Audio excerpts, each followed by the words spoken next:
আমরা অনেকেই অনেক সময় ক্লান্তি অনুভব করি। অনেকক্ষণ বসে থাকলে হাতে পায়ে ঝিঝি ধরে যায়, চট করে চলতে পারি না। এই ধরনের অনুভূতিগুলো আমাদের হয়।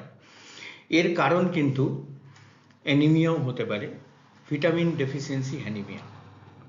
সেটা আমরা বুঝবো কিভাবে?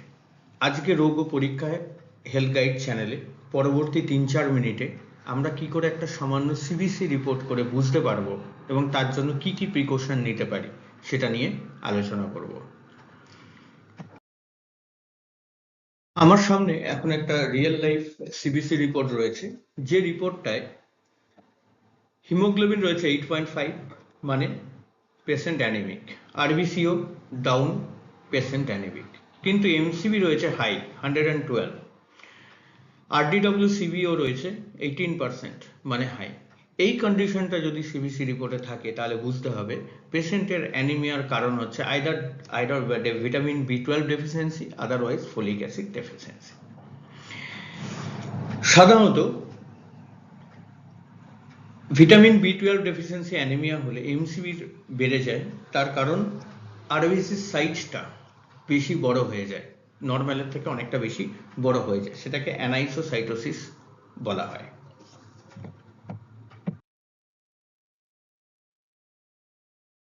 এবার যদি এই ধরনের কন্ডিশন হয় তাহলে কি ধরনের সাইন অ্যান্ড সিমটম আমরা দেখতে পাই? সাধারণত উইক লাগবে, মাথা ঘুরবে, গায়ের রং কিছুটা হালকা হয়ে যেতে পারে, ফ্যাকাশে হয়ে যেতে পারে, ক্লান্তি অনুভূত হবে এবং নিঃশ্বাস নিতে অসুবিধা হতে পারে। আর ভিটামিন বি12 রিলেটেড স্পেসিফিক সাইন অ্যান্ড সাইনটা হলো অনেকক্ষণ যদি বসে থাকেন তাহলে পায়ে ঝিঝি ধরে যাবে, একটা পিন ফোটার মতো সেন্সেশন হতে পারে পায়েতে, চট করে চলতে পারবেন না, আপনাকে খানিকক্ষণ দাঁড়িয়ে তারপর যেতে হবে। এগুলো কিন্তু ডিউ টু ভিটামিন বি12 ডেফিসিয়েন্সির জন্য হয়। এই নার্ভ সিমটম যদি অ্যাপিয়ার করে আর দেখতে পাওয়া যায় তাহলে সেটা কিন্তু অ্যাড্রেস করা খুব জরুরি, তার কারণ নার্ভ যদি ঠিকঠাক টাইমে ট্রিটমেন্ট না হয় তাহলে কিন্তু সেটাকে পুনরায় আগের জায়গায় নিয়ে আসা খুব শক্ত, সেটা আসে না। আর ফোলিক অ্যাসিড রিলেটেড ডেফিসিয়েন্সি হলে সাধারণত মাউথ আলসার হয়, ইরিটেবল লাগবে, এবং কিন্তু এই পা রিলেটেড যে সেন্সেশনটা, যেটা নার্ভ রিলেটেড সেন্সেশন, অনেকক্ষণ বসে থাকলে পায়ে ছিজি লাগা, চলতে না পারা, এই সেন্সেশনগুলো থাকবে না। সিরিয়াস কন্ডিশন কখন? যখন এমসিবি মোর দ্যান 100 হয়ে যাবে সিবিসিতে, তখন কিন্তু অতি অবশ্যই ডাক্তারের সঙ্গে দেখা করা উচিত, কারণ এর সঙ্গে নিউরোলজিক্যাল সিমটম প্রেজেন্ট থাকবে এবং তার ট্রিটমেন্টটা দরকার। এবার প্রশ্ন হলো ট্রিটমেন্ট কি বা রিকভারি কিভাবে করা যায়? রিকভারি হচ্ছে প্রথমেই ট্রিটমেন্ট গাইডলাইন্স হচ্ছে ইনজেকশন, ভিটামিন বি12 ইনজেক্টেবল বা হাই ডোজের ওরাল থেরাপি দিয়ে শুরু করা যেতে পারে। তারপর ফোলেট ডেফিসিয়েন্সি রিলেটেড যদি অ্যানিমিয়া হয় সেক্ষেত্রে ফোলিক অ্যাসিড দেবেন ডাক্তাররা অতি অবশ্যই, এবং ডায়েট কারেকশন, খাওয়া দাওয়া ঠিক করতে হবে। ভিটামিন বি12 পাওয়া যায় এরকম খাবার বেশি খেতে হবে, যেমন এগ, মিল্ক, ফিশ, ননভেজ জাতীয় খাবারগুলো বেশি খেতে হবে। আর ফোলিক অ্যাসিড বেশি পাওয়া যায় হচ্ছে যেমন গ্রিন ভেজিটেবলস, লাইক যেমন আপনাদের পালং শাক বা বিভিন্ন ধরনের শাক সবজি, ফল, এগুলো আমাদের খেতে হবে। রিকভারি টাইম লাইন্স মোটামুটি কতদিন সময় লাগে ঠিক করতে?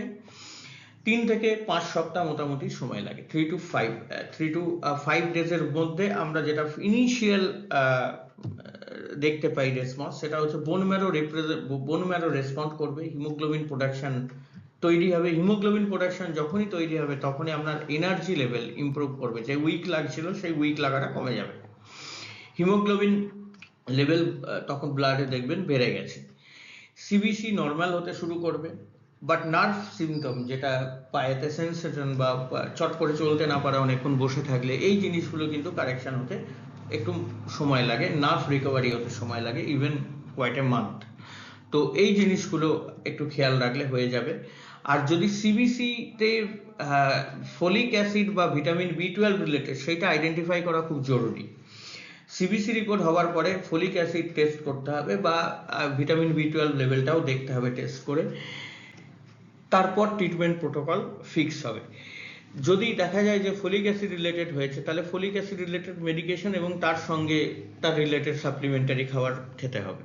আর ভিটামিন B12 রিলেটেড হলে তার রিলেটেড ট্রিটমেন্ট করতে হবে, কারণ ফলিক অ্যাসিড রিলেটেড প্রবলেমটা রয়েছে ভিটামিন B12 আর ফলিক অ্যাসিডের ট্রিটমেন্ট হলে কিন্তু নার্ভ ডিটোরিয়েট করবে, হিমোগ্লোবিন লেভেল বেড়ে যাবে, সিবিসি লেভেল নর্মাল হয়ে যাবে, কিন্তু নার্ভ ডিটোরিয়েট করবে। অতএব এই জায়গাটায় সচেতন থাকা খুব জরুরি।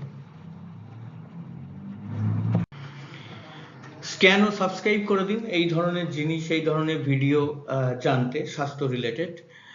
পরবর্তী ভিডিও যেটা আমাদের আসছে সেটা হচ্ছে microvascular complications due to long term diabetes. অনেক দিন ধরে ডায়াবেটিস রয়েছে, তার জন্য মাইক্রোভাস্কুলার কমপ্লিকেশনস কি কি হয় সেগুলো আমরা জানবো। আগের ভিডিওয়ে আমরা দেখেছিলাম যে কি ধরনের কমপ্লিকেশনস হয় মাইক্রো এবং ম্যাক্রোভাস্কুলার, টোটালটা কেন হয় সেটা আমরা ডিসকাস করেছি। নেক্সট ভিডিও যেটা আসছে শুধু মাইক্রোভাস্কুলার কমপ্লিকেশনস, সেটা কি কি এবং সেটার থেকে কি করে রিকভারি করা যায়, কি করে বুঝবো, এই জিনিসগুলো নিয়ে আমরা আলোচনা করব প্রধানত। ধন্যবাদ, সাবস্ক্রাইব করে নিন, থ্যাংক ইউ।